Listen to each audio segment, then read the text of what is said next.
Muy buenos días, les saludamos desde la ciudad de Santiago de Cali, somos la asociación Gente para Servir GPS y hoy, 6 de noviembre del 2020, les invitamos para que continúen leyendo la Biblia en un año. Hoy nos corresponde leer segunda de Timoteo capítulo 2, Isaías 47 y 48 y Salmos 122. Salmos 122, Isaías 47, 48 y segunda de Timoteo capítulo 2.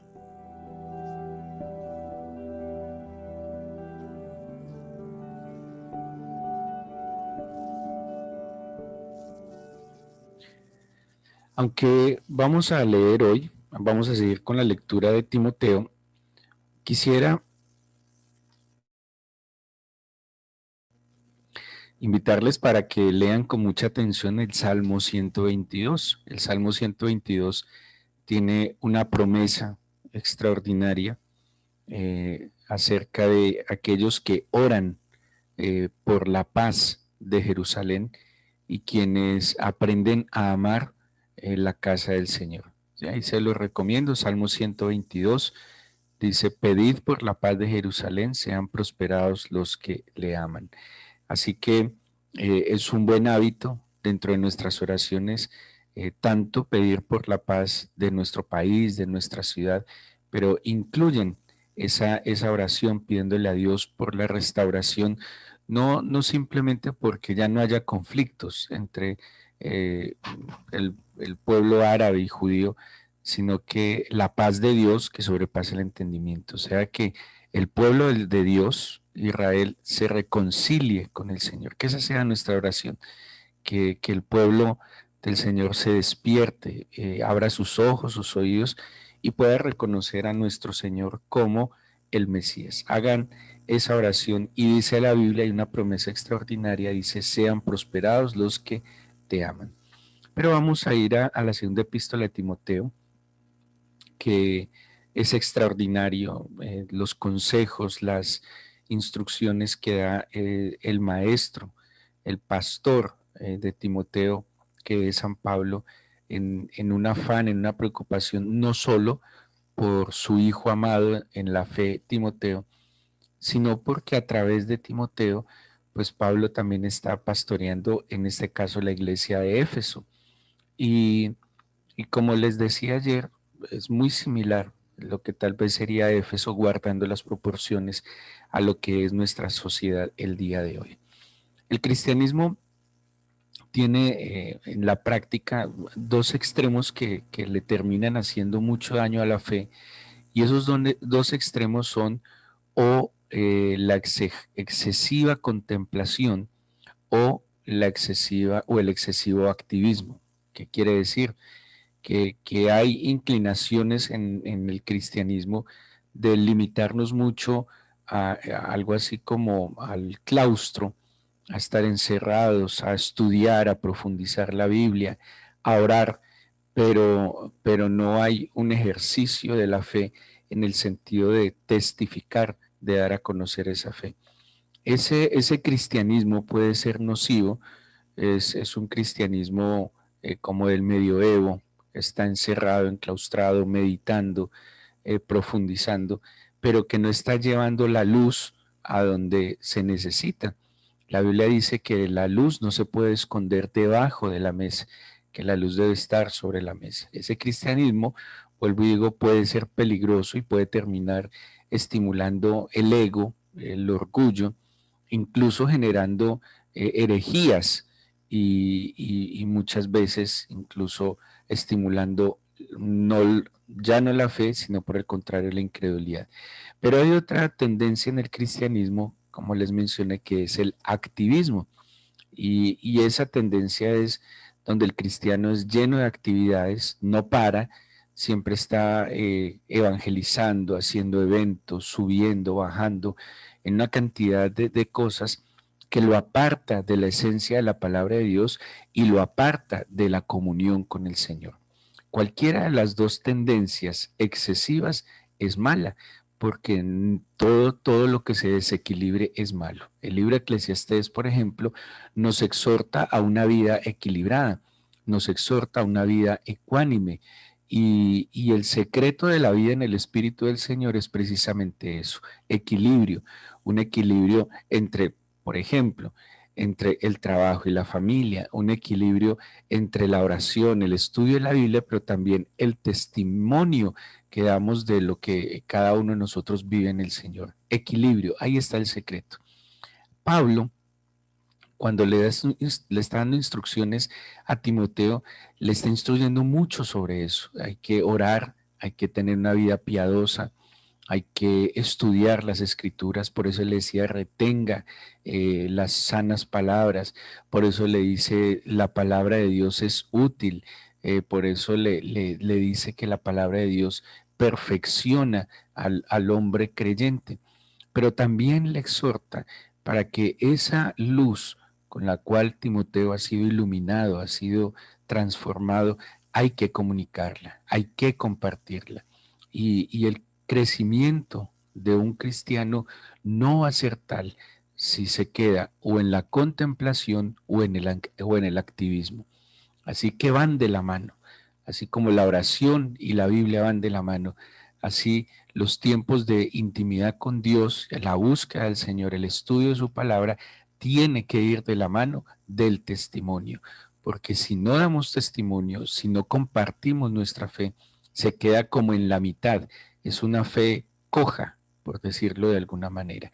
Así que quien ha sido transformado en su interior, quien ha tenido un encuentro con el Señor, quien ha entendido su escritura, quien ha sido libre al recibir la iluminación en su mente de la palabra del Señor, pues lo lógico, el deber ser, es que Él manifieste y que lleve a otros a que conozcan esa verdad, esa luz con la cual Él fue iluminado. Así que Pablo en el segundo capítulo de su segunda carta a Timoteo, y les pido que me acompañen a esta parte de la Biblia, le dice a Timoteo, tú pues, hijo mío, esfuérzate en la gracia que es en Cristo Jesús. Aquí le está hablando de que se necesita esforzarse, pero ya no es un esfuerzo en nuestras capacidades, sino un esfuerzo en la gracia del Señor. ¿Qué indica esto? Que yo reconozco que todo lo que soy, lo que tengo y lo que hago, lo recibí del Señor sin mérito alguno. Yo no me merezco donde estoy, yo no me merezco lo que tengo, yo no me merezco lo que el Señor ha hecho a mí, yo no me merecía su perdón, yo no merezco que Él me ilumine, yo no merezco que Él me instruya, yo no lo merezco. Partamos de ese acto bondadoso de Dios, de su gracia. Así que mi esfuerzo va a ser en su gracia, que si yo recibí por la gracia del Señor, pues yo también voy a dar de esa gracia que Él me ha dado. Todos mis recursos, mi tiempo, mis talentos, mis bienes, el Señor los ha concedido por su bendita gracia. Mi esfuerzo entonces va a ser en esa gracia. Y como esa gracia del Señor es inmerecida, no tiene medida, Pablo incluso dice cuando escribe a los romanos que hay como dos formas de yo recibir de Dios. Yo puedo recibir de Dios por gracia, o sea que depende de Él, de lo que Él generosamente me quiera ofrecer, o yo me puedo relacionar, eso está en Romanos capítulo 4, o yo puedo recibir del Señor por mis méritos. Entonces dice, al que obra, no se le cuenta el salario como gracia, sino como deuda. O sea, yo me relaciono con Dios de que voy a recibir directamente proporcional a lo que yo hago, a mi esfuerzo humano. Pero ¿cuál sería mejor? ¿Cuál sería más abundante? Pues recibir del Señor no conforme a mi mérito, sino conforme a su gracia.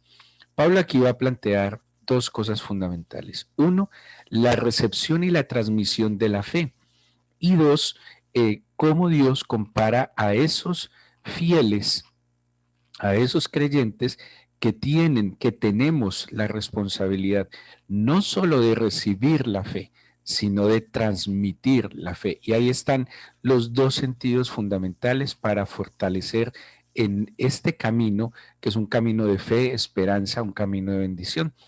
Porque no es suficiente que yo reciba la fe. ¿sí? Es necesario que lo que yo recibí, dice la Biblia, de gracia recibisteis, dad de gracia. Si a mí me lo ofrecieron gratuitamente, sin mérito alguno, lo mínimo que yo debo hacer es transmitirlo de esa misma manera. Muchas cosas implicó que yo pudiera recibir el anuncio del Evangelio, esfuerzos, sacrificios tal vez. Ahora yo tengo ese deber y esa responsabilidad de transmitir ese mismo anuncio, buen anuncio del Evangelio.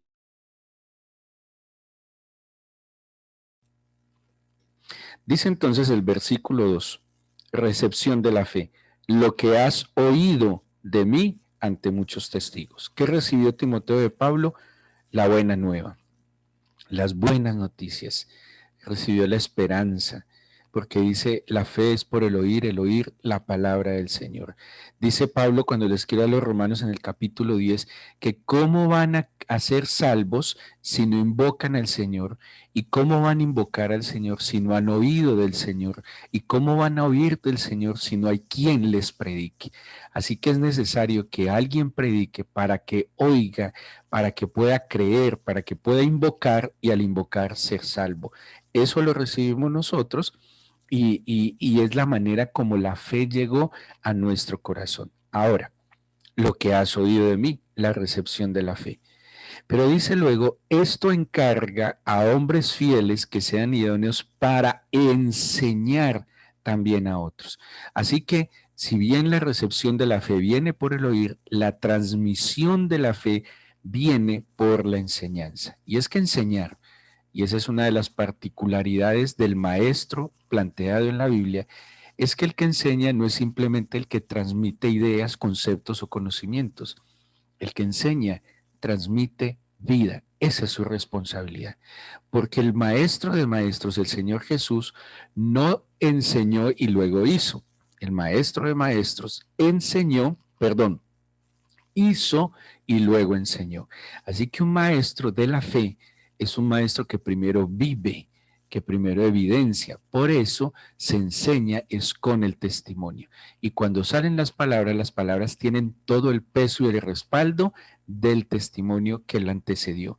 No anteceden las palabras al testimonio, antecede el testimonio a las palabras. Y Pablo aquí nos demanda a ser maestros, no necesariamente que dirijamos un instituto bíblico, un seminario bíblico, no, está hablando de que es que el maestro enseña, como dice Deuteronomio 6, entrando, saliendo, caminando, subiendo, bajando, en todo momento de la vida el maestro está instruyendo porque su vida misma es el aula de clase. Así fue el Señor Jesús.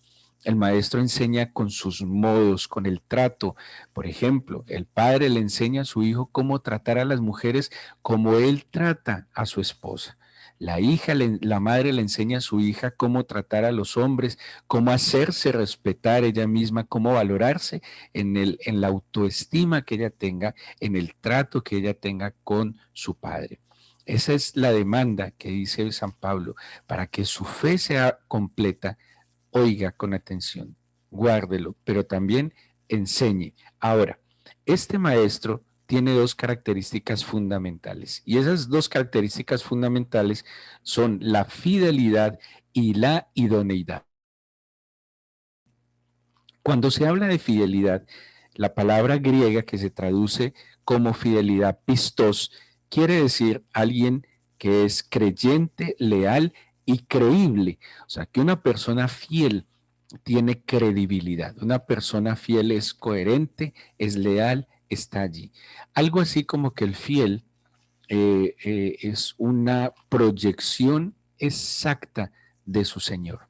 La fidelidad implica permanecer, la fidelidad implica perseverancia, la fidelidad implica, por eso de hecho a los seguidores, a los que hacen parte de una iglesia se les dice fieles o feligresía, que viene de la misma palabra latina y tiene que ver con permanecer. Un fiel se congrega, busca al Señor, se edifica, haya pandemia, no haya pandemia.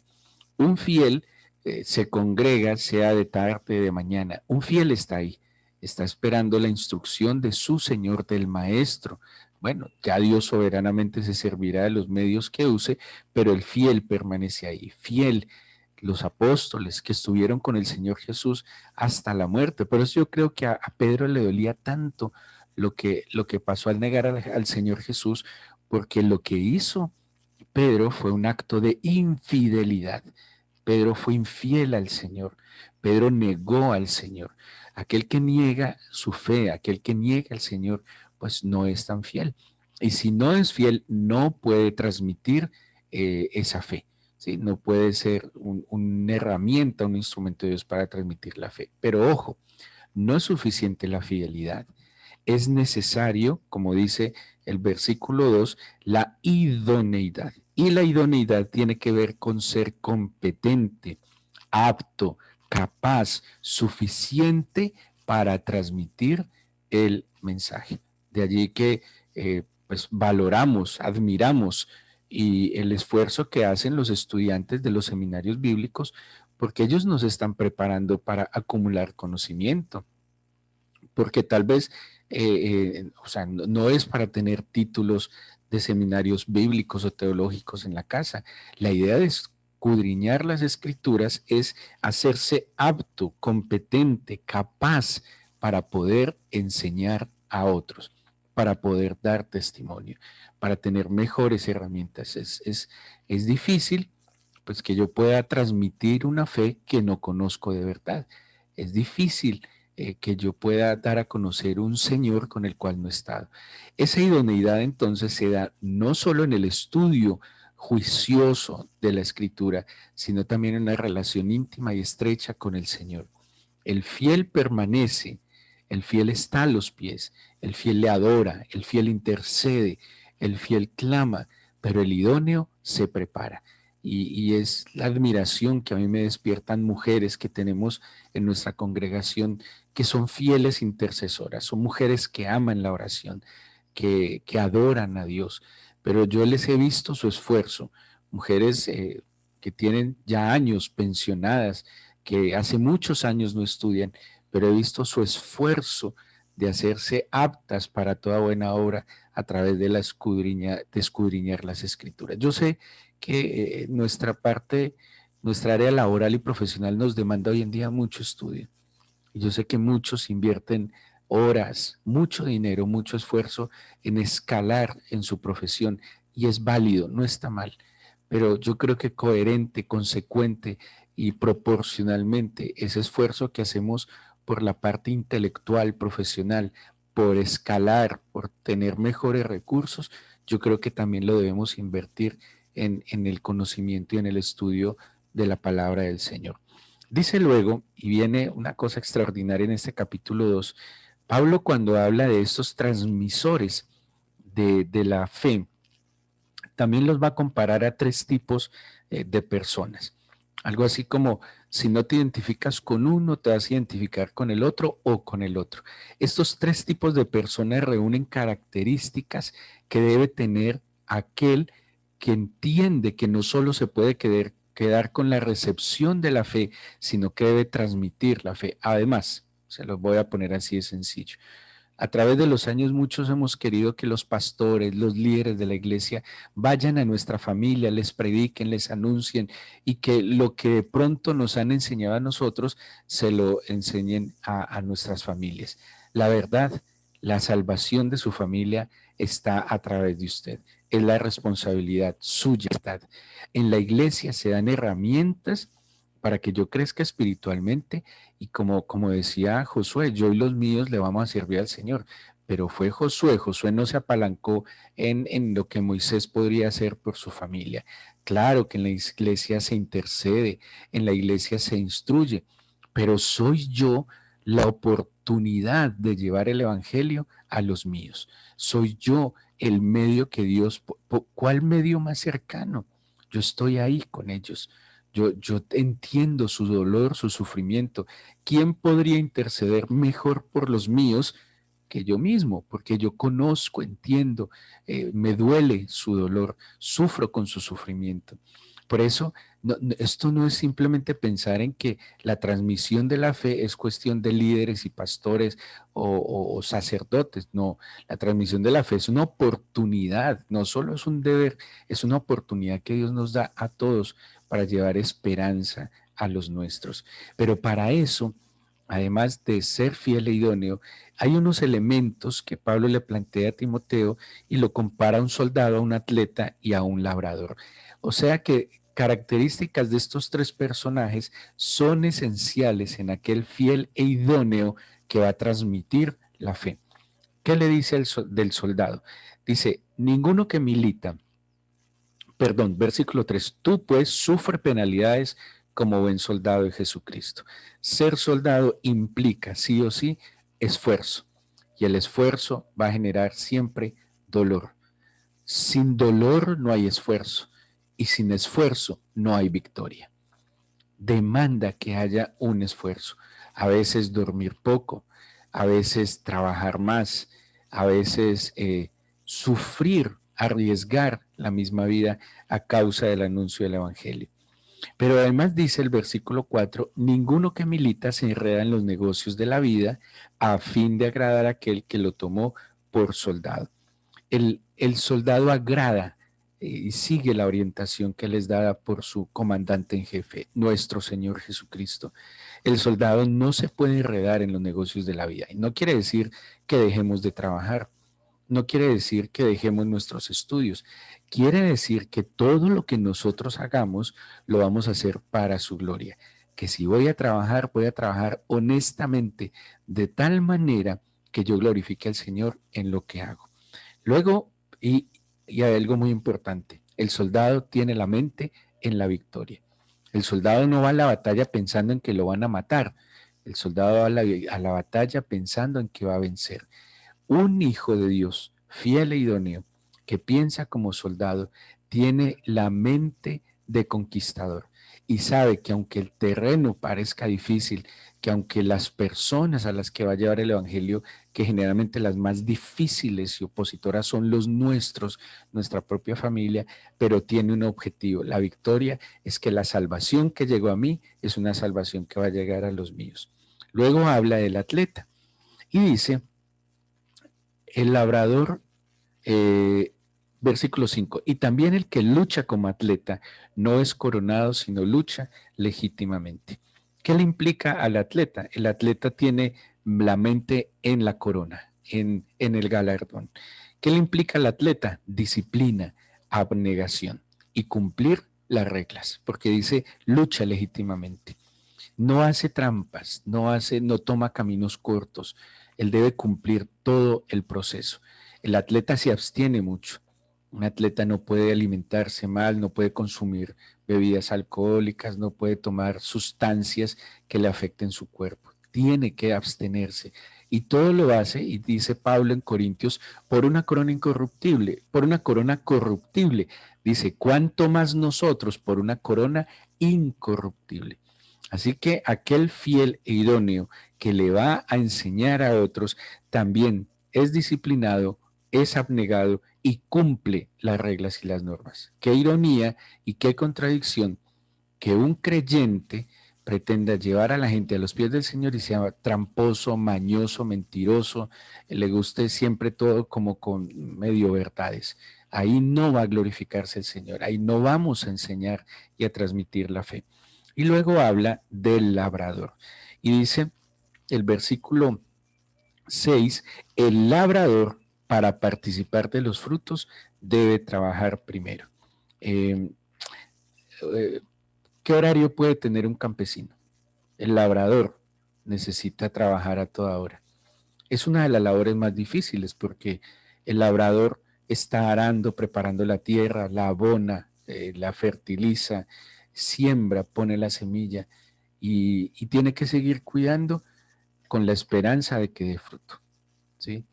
El labrador seguramente en cualquier día de la semana, a cualquier hora del día, le toca ir a atender el cultivo. Es una de las labores que demandan más esfuerzo y más esperanza. Y dice, pero él, para participar de los frutos, debe trabajar primero. Es contradictorio un campesino perezoso. Un campesino echado que tire la semilla y se descuide y no le preste atención, no es un buen campesino. Un buen labrador siempre está pendiente, maneja los tiempos. Eh, yo sé, y eso es verdad, eso no es nada de agoreros ni de brujería. eh, Mide los tiempos, calcula las lunas, las lluvias, no lo hace de cualquier manera. Un campesino que deje perder sus cosechas por descuido, por desorden y por caos, le falta conectarse con el Señor. Nuestro Señor, además de ser constructor tectón, nuestro Señor es labrador en esencia. Y cuando uno mira a Isaías, cuando da las instrucciones al labrador, es asombroso. Dios da la sabiduría y las capacidades al labrador, al atleta y al soldado. Así que con esto en mente les invito a orar entendiendo y pidiéndole a Dios que nos permita entender la responsabilidad que tenemos de oír el mensaje del Evangelio, de recibir la fe por el oír, pero también de transmitirla. No nos podemos quedar simplemente en oír y guardar y de pronto beneficiarnos nosotros, porque se nos va a quedar la fe en la mitad. Tarde que temprano vamos a sucumbir. Pero tampoco nos podemos ir al extremo de pretender transmitir una fe que no estamos viviendo, de transmitir una fe que no estamos disfrutando nosotros. Así que hoy terminando esta semana, pues con esto en mente, orémosle al Señor pidiéndole que nos haga más fieles, pero también que nos permita a nosotros ser más idóneos.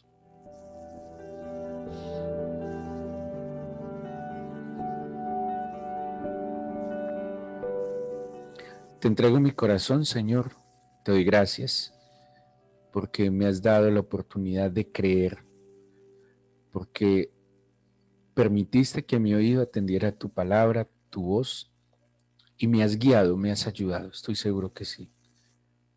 Pero hoy entiendo, Señor, que no puedo dejar mi fe a la mitad del camino y que estoy llamado, Señor, a testificar, a dar a conocer la verdad que llegó a mí y que lo que yo he oído de ti encarga que sea fiel y que sea idóneo para enseñar también a otros. Yo en algún momento fui de esos otros y en algún momento, Señor, andaba totalmente ignorante de la verdad, lleno de necedad, lleno de arrogancia, de orgullo, pero también de complejos, de miedos y de inseguridad. Pero en algún momento, alguien fiel e idóneo, Señor, me transmitió lo que había sido verdad para él. Yo te doy gracias. Yo te doy gracias por haberme permitido hallar gracia delante de tus ojos, pero también entiendo la responsabilidad que tengo de transmitirlo. La luz no la puedo dejar debajo de la mesa, Señor, y yo no puedo ser un cristiano con máscaras. Cristiano en la iglesia, pero en otros escenarios soy cualquier otra cosa menos cristiano. ¿Cuántas personas podrían llegar a tus pies si tan solo fuera coherente, consecuente, Señor, a lo que tú haces en mí? ¿Cuántas personas, solo por mi estilo de vida, podrían encontrar en ti una respuesta, salvación, perdón de pecados, sanidad y liberación? Por eso yo te pido hoy, mi Señor, que despiertes mi espíritu, que abras mi entendimiento, que quites de mí, Señor, la pereza y la negligencia para capacitarme en ti, que, que me permita ser justo y que si empleo tiempo para cuidar el cuerpo, para preparar el cuerpo, que si empleo tiempo para cuidar y preparar mi intelecto, proporcionalmente debería prepararme, sacar la calidad y la cantidad de tiempo para estar contigo, para escudriñar las escrituras, para ser lleno y pleno de tu espíritu y ser un instrumento en tus manos. Mi familia te necesita, Señor, y entiendo que soy yo el principal responsable, pero ante todo tengo la oportunidad gloriosa y maravillosa de ser ese instrumento para llevar salvación a ellos. ¿Quién mejor que yo? ¿Quién podría ser el más apto? Yo que los amo, que me preocupo y que no quiero que se vayan a una eternidad sin ti. Por eso, Señor, permíteme entonces empezar por esos otros de mi casa. Y yo sé que poco a poco se va a ir extendiendo a otros muchos que me rodean, compañeros, amigos, familiares, vecinos. Padre, yo te pido que tu bendición esté sobre cada una de estas personas que atiende esta meditación. No dejes que el enemigo arrebate tu palabra. No dejes, Señor, que las aves de los cielos se lleven esta buena semilla. Por el contrario, permíteles retener, Señor, tus palabras y ante todo ponerlas por obra. Te entrego este fin de semana, Señor, te entrego nuestro TIC de mañana, nuestra reunión familiar, y te suplico que te sigas glorificando, que atiendas cada oración que hoy ponen tus hijos delante de ti, que tu gloria y majestad les acompañe siempre. Te bendigo, te exalto y te doy gracias, mi Señor, por escuchar nuestra oración en el nombre de Jesús. Amén.